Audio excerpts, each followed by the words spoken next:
আজকে আমি বাঙালির অবাঙালির সবার প্রিয় একটা রেসিপি বানিয়ে দেখাবো।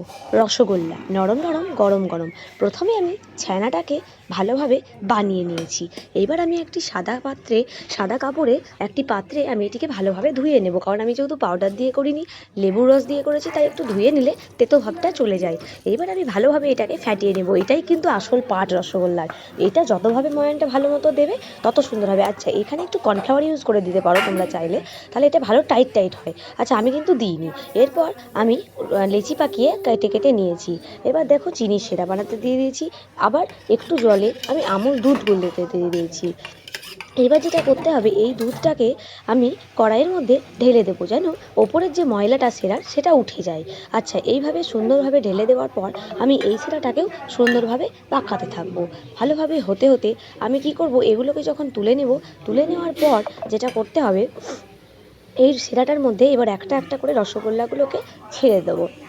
আচ্ছা, আমি একটা একটা করে সব রসগোল্লাগুলোকে শিরার মধ্যে ছেড়ে দিলাম। এবার অল্প ফ্লেমে আমি এটাকে ফুটতে দেবো। তো রসগোল্লা শিরার মধ্যে তৈরি হয়। দেখো, খুব সুন্দর সাইজ হয়ে এসছে আমার।